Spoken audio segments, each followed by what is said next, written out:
The Himachal Pradesh government is neck deep in debt. It is so loaded in debt that it is not able to pay more than 2 lakh state government employees their salary for the month of September. The state is more than 87,000 crores in debt. So much so, the Chief Minister Sukhwinder Sukhu and other ministers in his government have decided to forego 2 months of their salary. But here's the real reason. Here's what the Congress government there is not revealing, or at least not revealing in full measure, and that is because the state government there has run itself broke by trying to keep its poll guarantees or its freebies. Whether it is 1,500 rupees for women folks, whether it is free bus tickets again for women folks, whether it is free power to certain individuals and enterprises. This is what is bleeding the state dry to the point where today it is 87,000 crores in debt. The state government, for its part, says it is the central government which is denying its share, the state's share, from what it is supposed to give from the consolidated fund every month, and that's why they're not able to pay salaries of state government employees. The question then is, it's clear that this whole politics of freebies or reveries is an unsustainable one. It's not a financially sound one. Is it time to re-evaluate these politics? Because it's not just the Congress. Yes, Congress is giving it in Himachal, in Telangana, in Karnataka, but it's also the BJP, the Ladki Behna in Ladli Behna in Madhya Pradesh, the Ladki Behna that they've now started in Maharashtra. So it's not just the Congress, even the BJP is following this politics of reveries. But first, the story of what has happened in Himachal Pradesh.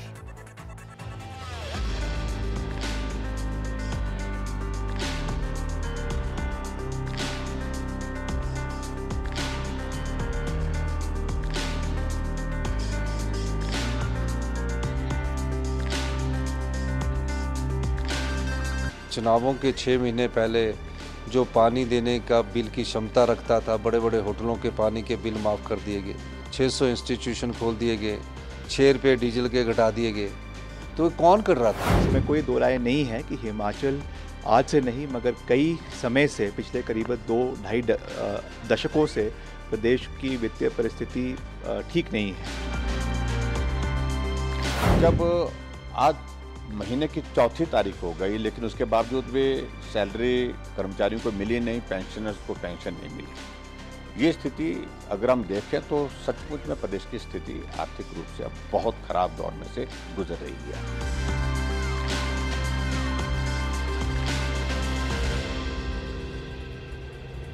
All right, I want to first go across to the former Chief Minister of the state of Himachal Pradesh, Jairam Thakur, is joining us before we open this up to the other panelists. Jairam ji, बहुत-बहुत धन्यवाद हमारे साथ जुड़ने के लिए।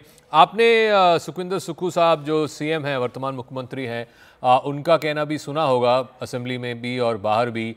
उनका मानना ये है कि 2 चीज़ें, एक तो ऐसा नहीं है कि पिछले 2 साल में हुआ है ये जो आर्थिक परिस्थिति हुई है हिमाचल में, उनका मानना ये है कि बीजेपी की सरकार जब आप चला रहे थे तब भी स्टेट का जो डेट था जो करीबन 25,000 करोड़ की करीब था। दूसरी चीज़ उनका मानना ये भी है कि सेंट्रल गवर्नमेंट की तरफ से, केंद्र सरकार की तरफ से जो पैसे आने थे हिमाचल को करीबन 8,000 करोड़ का, वो नहीं दिया गया, इसीलिए जो सरकारी कर्मचारी हैं उनको वो तनख्वाह नहीं दे पा रहे हैं। आपका प्रतिक्रिया का क्या होगा? देखिए, बिल्कुल सीधी सी बात है कि एक तो मुख्यमंत्री जी कभी भी तथ्य पर नहीं बोलते हैं, झूठ बोलते हैं, असत्य बोलते हैं, चाहे वो हाउस के अंदर की बात है चाहे बाहर की बात है। और मैं समझता हूँ ये बहुत दुर्भाग्यपूर्ण है। ऐसी परिस्थिति जब हिमाचल प्रदेश में आ ही गई है, उनको स्वीकार करना चाहिए। पहली बात तो यह है कि क्या इनको मालूम नहीं था कि प्रदेश आर्थिक संकट के दौर में से गुजर रहा है, हम समय रहते कुछ कदम उठा लें, ये करना चाहिए था। और हिमाचल के इतिहास में ये पहली बार हो रहा है जब पहली तारीख बीत जाने के बावजूद, 4 तारीख होने के बावजूद जो है वो सैलरी नहीं मिली कर्मचारियों को, पेंशन नहीं मिली पेंशनर्स को। बाकी उनके जो ड्यूज हैं वो तो पेंडिंग है, वो तो अलग है, उनकी तो बात छोड़िए। उसकी वजह यह है कि मैस क्रिएट किया हुआ है, फाइनेंशियल मैस क्रिएट कर दिया हिमाचल प्रदेश में। अरे हम तो कोविड के संकट में भी रहे जब हमारा रेवेन्यू 0 पर आ गया था हिमाचल प्रदेश का। 2 साल हम इतने संकट में रहे, लेकिन उसके बावजूद समय पर सैलरी, समय पर पेंशन, एरियर्स कर्मचारियों के, उनके ड्यूज, उनका डीए, उनके मेडिकल रिम्बर्समेंट, ये सारी चीजें होती रही। और उसके साथ साथ में डेवलपमेंट के काम पूरे हिमाचल प्रदेश में बहुत तेज गति से चलते रहे, कभी नहीं रुकने दिया। लेकिन यहाँ हिमाचल प्रदेश में जब समय था तब उस वक्त उन्होंने सोचा नहीं, और आखिरकार ऐसे हालात बने आज कि कर्मचारियों को सैलरी देने के लिए जो है प्रदेश सरकार के पास पैसे नहीं है। फैक्ट्स इसमें यह है कि हिमाचल प्रदेश इस वक्त जो है, जहां हम 70,000 करोड़ के लगभग जो है वो ऋण हमारी सरकार के दौरान था, 70,000 करोड़ था, अब 90,000 करोड़ से पार हो चुका है कांग्रेस की 20 महीने की सरकार में। जितना लोन हमने हिमाचल प्रदेश में 5 साल में लिया भारतीय जनता पार्टी की सरकार में, उससे ज्यादा लोन जो है कांग्रेस ने 20 महीने में ले लिया। लेकिन जयराम जी ये भी बता दीजिए कि उन्होंने ये भी कहा है कि चुनाव के 6 महीने पहले, मतलब 2022 के जो चुनाव थे उसके 6 महीने पहले काफ़ी लोगों का जो पानी का बिल जो था वो माफ़ किया गया आपकी सरकार की तरफ से। दूसरा, कोई 600 इंस्टीट्यूशन का जो बिजली का बिल था वो भी माफ़ किया गया, और डीजल का भी कुछ सब्सिडी आपने काट दिया 5-6 रुपए के। तो वो भी तो बने ना रेवड़ी? बिल्कुल नहीं, बिल्कुल नहीं, इस तरह का है ही नहीं। हमने हिमाचल प्रदेश में जो फैसले लिए थे, सिर्फ वो फैसले दिए थे, डीजल की कीमत केंद्र के स्तर पर जब घटी थी हमने उसी के मुताबिक फैसला किया। और दूसरी बात ये भी मैं बड़ा स्पष्ट करना चाहता हूं कि जहां बड़े बड़े होटलों के बिल पानी के माफ कर दिए, कतई ने किया है, सिर्फ ग्रामीण क्षेत्रों में हमारे हिमाचल प्रदेश में जो पानी का जो पैसा आता था, रेवेन्यू आता था, 35 करोड़ कुल आता था, 35 करोड़ आता था कुल। और इसलिए उसके कारण कोई आर्थिकी इतनी बर्बाद हो गई, ऐसा बिल्कुल नहीं है। और मुझे एक बात तो समझाइए, वो कांग्रेस के लोग इस बात को तो समझाए कि गारंटियां तो आपने भी दी थी, 10 गारंटियां दी थी, क्या उस वक्त आपको मालूम नहीं था? आपने कहा कि 18 से 60 साल की महिलाओं को हिमाचल प्रदेश में सभी को 1500 रुपए उनके खाते में आएंगे, कैबिनेट की पहली बैठक में फैसला लेंगे। आपने ओपीएस की कमिटमेंट की, जबकि आपको मालूम था कि हालात जो है आर्थिक रूप से संकट में है प्रदेश के, लेकिन उसके बावजूद ओपीएस के मामले को लेकर हमने कहा कि थोड़ा इंतजार करें। हमने कहा कर्मचारियों को हम आपको मना नहीं कर रहे हैं, लेकिन उन्होंने कहा कैबिनेट की पहली बैठक में हम फैसला करेंगे। और उसके बाद इन्होंने कहा ये सारी चीजें जो फ्री बीज का तो कल्चर जो है, ये फटाफट खटाखट जो बातें, राहुल गांधी का एक जो मॉडल जो पूरे देश भर में उन्होंने चलाने की कोशिश की, इसका सबसे पहला शिकार हिमाचल हुआ है। मैं बाकी लोगों के पास भी जाना चाहता हूं, लेकिन उसके पहले ये भी बता दीजिए ना कि ऐसे नहीं है कि सिर्फ कांग्रेस की सरकार रेवड़ी दे रहे हैं। हालांकि वो उन्होंने मतलब कर्नाटका में दिया है, तेलंगाना में भी दिया है, भाजपा की सरकार भी दे रहे हैं। लाडली बहना दिया आपने मध्य प्रदेश में, आपने अभी हाल ही महाराष्ट्र में पिछले 2-3 महीने से आप दे रहे हैं लड़की बहना, जो अगेन 1500 रुपये लड़कियों के लिए और बहनों के लिए। और मानना ये भी है कि मतलब चुनाव आयोग ने वहाँ पे चुनाव डिले भी कर दिया ताकि 2-3 और इंस्टॉलमेंट चले जाएं ये लड़की बहना का। तो ऐसा नहीं है कि बीजेपी सरकार नहीं दे रही है रेवड़ी। तो इसके बारे में क्या कहेंगे? देखिए एक बात तो बड़ा स्पष्ट है कि अब आने वाले समय में मुझे लगता है कि यह दौर पूरे देश भर में सभी के लिए रुकने वाला है। और जहां तक मैं एक बात कहूं कि जहां जिस राज्य की सामर्थ्य है, जो राज्य थोड़ा कुछ कर सकता है, वहां समझ में आता है। जिस राज्य में ऐसे हालात ही नहीं है, उस राज्य में किस प्रकार से ये सारी चीजें पूरा कर सकते हैं। हिमाचल प्रदेश में 10 गारंटियां दे रखी है कांग्रेस ने, एक गारंटी पूरी नहीं हुई आज उनकी। और जो हिमाचल प्रदेश में आज तक, मैं भी चीफ मिनिस्टर 5 साल तक रहा, लेकिन हमने सीपीएस नहीं बनाए। उन्होंने 5 सीपीएस बनाए कैबिनेट के दर्जे के साथ, 6 सीपीएस बनाए उन्होंने। और वो सीपीएस का केस हाई कोर्ट में चला, करोड़ों रुपए उनके इस पे जो है वकीलों को दे दिया, खर्च कर दिया। और उसके बाद कैबिनेट रैंक के साथ, ओएसडी कैबिनेट रैंक के साथ, एडवाइजर कैबिनेट रैंक के साथ, chairman vice chairman cabinet rank के साथ, अंधाधुंध तो इस प्रकार से हो रहा है।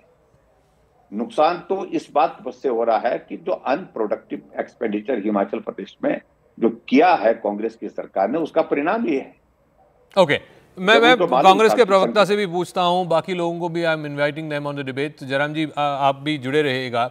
Salman Soz of Congress is joining us. Hemant Atri, senior journalist. Rajat Sethi, political analyst. Ratan Sharda, author and RSS thinker, is also joining us. Salman Soz, here are the facts. In 2022, before the Congress government took over, the total estimated debt of the Himachal Pradesh government was somewhere in the range of 65 to 70,000 crores. Today, it is almost 90,000 crores. In the last 20-odd months that Mr. Sukhu has been in power, the debt has gone from 70,000 crores to almost 90,000 crores. A 20,000 crore debt has been ridden up just in the last 20 months. Chief Minister and ministers are foregoing salaries for 2 months because treasury is empty, they are not able to pay money. 2 lakh government employees have not been paid their September mahine ka salary. And 1.5 lakh pensioners have also not got their September wala pension. Please tell us, Salman Soz, and you've been a former World Bank economist and so on, isn't this absolutely unacceptable? You have run an entire state empty because of your guarantees. Well, Zaka, let me just put some, you talked about facts, and let's really get to the facts because the former Chief Minister is here with us. He made certain remarks, and I think it is only fair that I be given an opportunity to respond. You know, in 2022, the debt of Himachal Pradesh was 69,000 crores. I think the former Chief Minister was referring to new debt raised in the last year of BJP. Which was around 15,000 to 16,000 crores. So this is not a new problem. And by the way, when you talk about this 20,000 crores additional debt in Himachal Pradesh, of course, not a good thing. But maybe the former Chief Minister, maybe the BJP colleague should be reminded that when the BJP took power in the previous government, they actually increased the debt in their 5 years by 84%. 84%.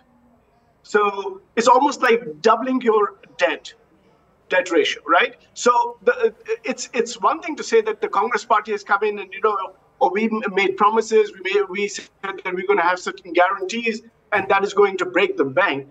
But the fact of the matter is that Himachal Pradesh's economy and its fiscal issues date back to, this is a structural problem. No, but Salman, in 5 years, Mr. Jairam Thakur is here. He ran a government for 5 years. Not once did his government find itself in a position where they couldn't pay state government employees their salary. And that is correct. And not once did Mr. Thakur and any BJP leader face the problem of a central government that does not even pay the state for claims for floods, for flood relief. This state, as you know, Zaka, everybody knows, places like Himachal Pradesh, places like Uttarakhand, places like Jammu and Kashmir are at a disproportionate risk of natural disasters like floods. Okay. Maybe the BJP should respond. Jairam जी जवाब दीजिए, पिछले साल जो floods आए थे, बाढ़ कोहरा वगैरह जो आया था, उसका क्या जवाब देंगे कि सेंट्रल गवर्नमेंट ने कुछ सहायता दे ही नहीं? लेकिन पहली बात तो मैं ये कह रहा हूँ कि बीजेपी की 5 साल की हमारी गवर्नमेंट लोएस्ट जो हमने आज तक का जो ऋण लिया है, मेरी गवर्नमेंट का जो ऋण है वो 19,600 करोड़ है, और वर्तमान गवर्नमेंट ने जो है, अभी की गवर्नमेंट ने 25,000 करोड़ 20 महीने में ले लिया। 20 महीने में ले लिया। हमने एक बार भी लिमिट को टच नहीं किया। क्रॉस करने की बात छोड़िए, इन्होंने 4 बार लिमिट इंक्रीज कर दी, लिमिट एग्जॉस्ट कर दी। अब इनके पास लोन लेने की गुंजाइश रही नहीं है। और दूसरी बात जो कह रहे हैं कि पिछले साल जो बरसात में जो नुकसान हुआ हिमाचल प्रदेश में, उसके लिए 1800 करोड़ रुपए केंद्र ने जारी किया है अलग अलग वक्त पर, और 1800 करोड़ जो है हिमाचल प्रदेश को केंद्र ने एनडीआरएफ और एसडीआरएफ तो सारा मिला करके जो है हिमाचल के लिए मदद की है। ये बिल्कुल भी सत्य नहीं है जो बोला जा रहा है। और 18,000 मकान हिमाचल प्रदेश को दिए हैं। 2,700 करोड़ रुपए पीएमजीएसवाई की एडवांस की है। तो बहुत सारा पैसा हिमाचल प्रदेश के लिए दिया है, लेकिन हम देख रहे हैं कि जमीन पर वो पैसा नहीं लग रहा है, दिख नहीं रहा है। Okay, let me open this up. Rajat Sethi is there, Hemant Attri is there, and can I just respond to that? One second, Salman. I'll come back to you. Give me 2 minutes. Give me 2 minutes, please. Just one quick, just 10 seconds. Okay, 10 seconds. 10 seconds. 10 seconds. Because the former chief minister said that I was speaking something that is not accurate. But the facts of the government's own data, the Himachal Pradesh government's data, says that in 2017, when the BJP took power in Himachal Pradesh, the public debt was 38,000 crores. And by the time they left, the former chief minister left his office, it was 69,000 crores. Okay. So please tell me, this is my data? This is no, not my so data. Rajat, here's the thing. The overall debt for Himachal Pradesh since Mr. Sukhu took over has jumped up by 25.98%. So a quarter of the debt has been added just in the last 20 months or so. Mr. Sukhu took over in December of 2022. We're in September of 2024. Himachal Pradesh's cumulative debt from the time of COVID, obviously this whole problem really sort of came to the fore during the COVID time, as the former Chief Minister also said. From COVID time, 2020 to 2021 to now, 2024, there's been a jump of 60% in Himachal Pradesh's cumulative debt. So much so, today, the per capita debt in Himachal Pradesh per person, if you were to break the total debt as a ratio of individual population in that state, it means the population of Himachal Pradesh per person is in debt of 1.17 lakh rupees. It's one of the highest for any state in this country. That is how bad the debt situation is in Himachal Pradesh. And this is, by the way, a small state. I would imagine in a bigger state where there are bigger, populations to feed, more mouths to feed and more guarantees to keep, the situation would be even more. Punjab, for example, is 3 lakh crores in debt. I agree, Zaka. The hard statement is that Himachal Pradesh is a bankrupt state. Had it been a country on its own, it would have been bankrupt, would have been with a begging bowl, begging before the IMF and the other international institutes. Now, the real problem is, Salman Soz, and I have a question for you. When you knew that the debt in Himachal Pradesh was on a trajectory which was running into unsustainability, why did the Congress party recklessly promised all these Khatakhat schemes, old pension scheme, etc.? What were you thinking? What was the Raghuram Rajans of the world who otherwise tend to consult the Congress party on economic policies? Did they even look at the balance sheet of Himachal Pradesh before blabbering before the public and going out criminally, promising them all kinds of things without having the means to actually deliver? And then you have the galls here to come out and say that the center is not giving the money. Can you please explain to me, go back to the Himachal Pradesh election time. Tell to me on what basis did you do the balance sheet accounting for the budget of Himachal Pradesh before you opened your mouth and promised what you promised to the people of Himachal Pradesh? You literally fooled the people of Himachal Pradesh, and this is an economic crime. And I believe the Supreme Court should come in and hold the politicians accountable of all hues and colors. Salman. Not just the Congress, including the BJP. Salman, if they make promises, if they cannot meet, they should be held accountable. You can't make promises you can't keep. And if you promise that, then somebody needs to hold you to account. The Supreme Court needs to step in. I commend Rajat for his passion and just speaking loudly and speaking with passion does not really mean that you know what you're talking about. Because let me finish. Okay, one at a time, please. Please, one at a time. You asked Salman a question, so let Salman respond. Let me answer. Salman. You said that the debt levels in Himachal Pradesh are such that if it was a country, it would go bankrupt, which is about 39%. That is just under Uttarakhand's 40%. And by the way, there are countries with triple-digit public debt ratios, and they're not bankrupt. So please, when you come on national television, do not speak things that you may not fully know about. So this is not, by the way, Himachal Pradesh. I want to tell the people of Himachal Pradesh is not bankrupt. Himachal Pradesh is not bankrupt. There is a difficulty, but it is not bankrupt. And now, hang on. No, one second. I'm not an economist like you are, Salman, but if they're not bankrupt, why aren't they paying government employees their salary? No. I'll tell you why. I will explain why. Because look, there is no question that the government that Himachal Pradesh has a fiscal problem. Nobody's going to deny that. But we should also understand it's a structural issue. One, the BJP government in the past left a major debt ratio there. We know that. But that is not just BJP's problem. It's Congress's problem as well. But the current government is trying to find innovative solutions to this problem. They tried to figure out, can we reduce the interest burden? That was the experiment this time. And Okay. next year, the Chief Minister has Why already did you said promise the that moon? salaries will be paid on time You know, on the first I have a of each slight, month. promise I the have a moon? You tell me slight that. difference of Point opinion. blank, you tell me One that. second, As an one second, economist, one second, tell one me second, that. one second. But you see, One second, Rajat, one Rajat second, one second. I is have a slight upset. difference of opinion. He I want should Hemant not be Attari upset. also He to should weigh not in on be this. upset. First of all, I think we've made this very clear.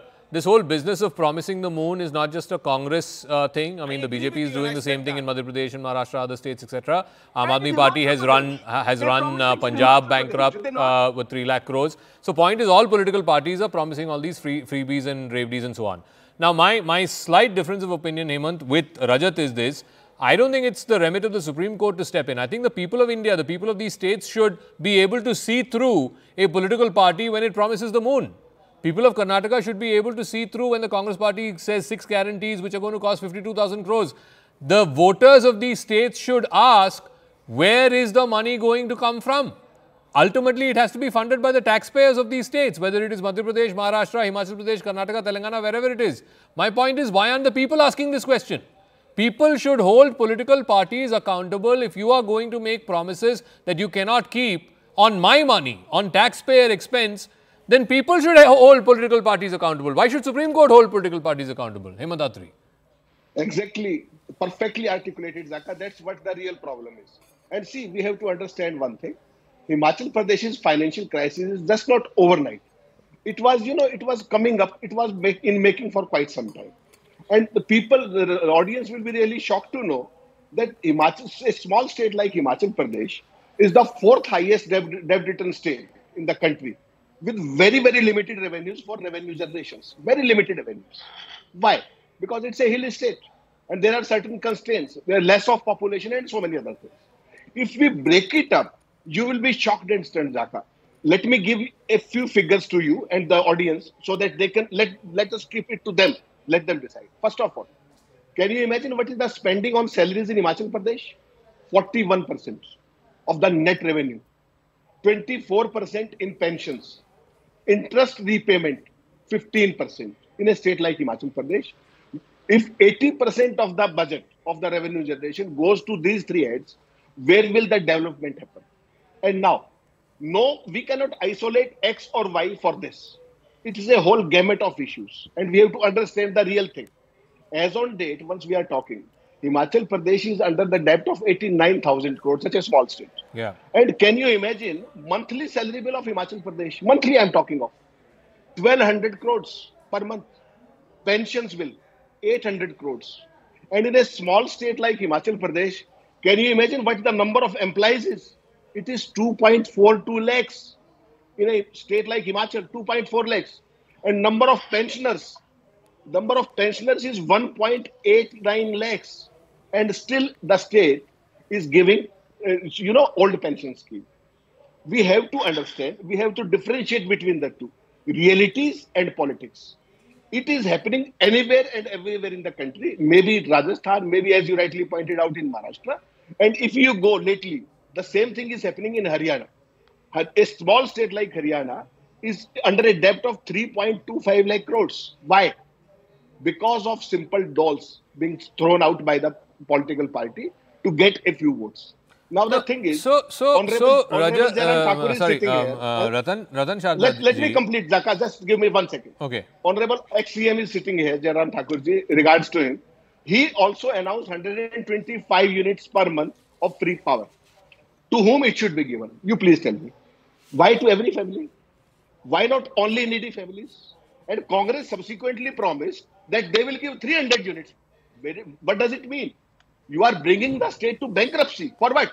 No. So this whole thing about free power and business started with Aam Aadmi Party in Delhi saying free power, bijli ka bill hum zero kar denge.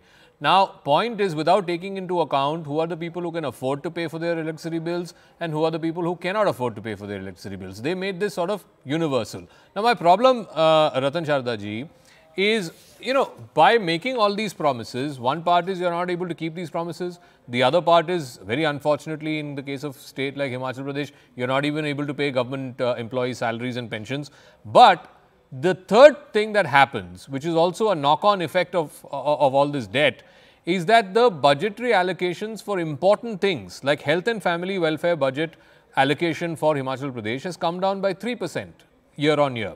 Social welfare and nutrition budget, and this is important, it's important for the health of women, children, etc. That's come down by 15%.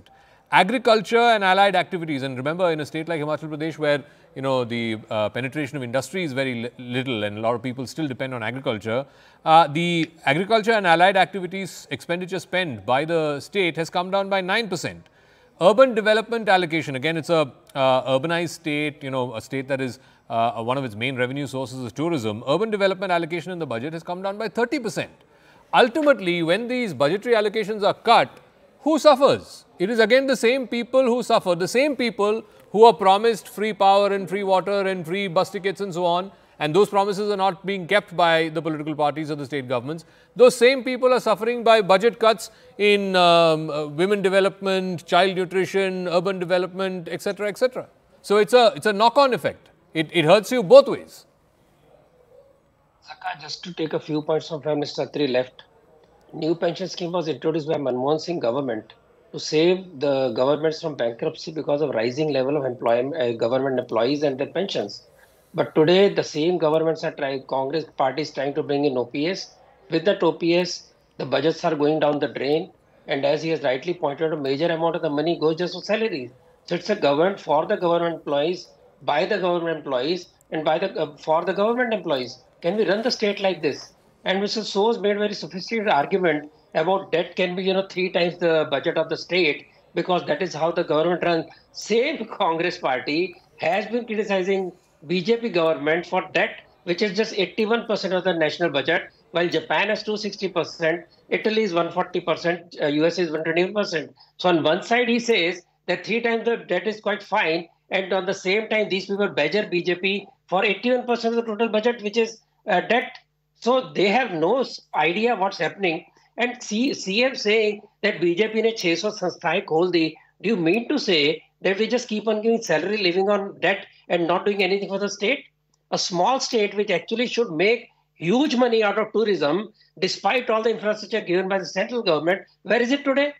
I don't know. And to spread the net wider, you will remember that, Karnataka with its freebie system is now raising taxes everywhere, left, right and center. It is trying to curtail itself. Kerala has reduced its budget by 50%. It has halved its budget, stopped all development activities, what they call unnecessary activities. It is in the biggest debt ever, and they went to Supreme Court to somehow survive. If this is what the Inti government is going to give to the nation. No, but Ratanji, you're in Maharashtra. For the last 3 months, the state government there is depending on this Ladki Behna scheme to try and bring back the Mahayuti to power. That's also a ravioli, no? I totally agree. If a state government has enough budgets to absorb these freebies, that's fine. But if you cannot absorb the freebies, you end up with huge debts, then naturally it's not a very healthy situation. Okay. But if votes are being seen as coming from freebies, somebody will fall for that particular trap. But ultimately, MP has survived all the Ladli Behna schemes because it has enough budget, enough planning to see to it can absorb this particular freebie scheme. But you cannot throw left, right, center like Himachal has done. A very small state, it should be very careful where its money goes. And you rightly pointed out, none of the development, none of the schemes which will bring revenue to Himachal is working. Okay, so Salman, so the distinction that Ratan Sharda is making is if the state can afford it, and obviously Maharashtra is the biggest economy of all the states in the country, then yes, by all means, the state should support, whether it is through Ladki Behna or other quote-unquote freebies. But if the state cannot support it, like in the case of Himachal Pradesh, the revenue sources are so limited, then they should not. With all due respect to Ratan Sharda, I don't understand what his argument is. I think his argument is that when the BJP provides certain services or benefits to the people, it's okay. If the Congress party does that, it's not okay. He is not willing to accept. On the one hand, you heard Hemantji, and Hemantji is absolutely right. This is not something that just came out of the blue moon. This is not because, the government, the Congress party promised OPS and everything is now gone haywire. Himachal Pradesh is a hill state. So is Jammu and Kashmir. If Himachal Pradesh has 2.5 lakh government employees, Jammu and Kashmir has 5 lakh employees. Okay? Government employees. That is the nature of these hill states because their economies are different. You cannot treat Jammu and Kashmir and Himachal Pradesh like Uttar Pradesh. They're very different economies, or Tamil Nadu. So you have to first understand that. People of the country have to understand Salman. There's again, look, one second. Again, I'm not an economist. You are, but I understand. One second. I understand a very simple principle, and that is what you owe should be less than what you receive as income, right? So if in the case of Maharashtra or Madhya Pradesh, whether if they have the income to support these welfare schemes, then by all means go ahead and do it. But you can't support welfare schemes if you're already bankrupt and you're not able to pay your government employees. First, let me correct you, Zaka. It's not governments, whether they're central governments or state governments, they don't work on this principle. They don't work on the principle that whatever revenue you get in, you can spend only that, because otherwise the central government would not be able to run a fiscal deficit of 6.5%. And the general government deficit would not be 9.5% of GDP in this country. That is not how it works. You're absolutely right in suggesting that when we promise something, we should be fiscally responsible, make sure that we create space for that. But that is not just for the Congress party. That is for everybody in this country, whether it's BJP, us, anybody else in the India Alliance or the NDA. The point is, what I do not appreciate is that the BJP leaders and supporters, there are three of them here right now, including the former Chief Minister from Himachal Pradesh, they could come across as this is something new. Congress party has done something to Himachal Pradesh. So Rajat, this is the problem. This is the bottom line. I can't think of any political party in India which has shied away from making these promises, these freebies, these reveries. And that is the problem. When every political party is doing it, then one can't turn around and say to the other that, look, I am holier than you. So this is why, Zaka, I said if you leave it to the political parties, they will ensure that all the states go on, committing crimes of economic indiscipline. This was the reason why, you need statesmen. When Atalji brought in the FRBM Act, it was for a reason that there were constitutional obligation that you need to meet other than in cases of emergency, which COVID was, by the way.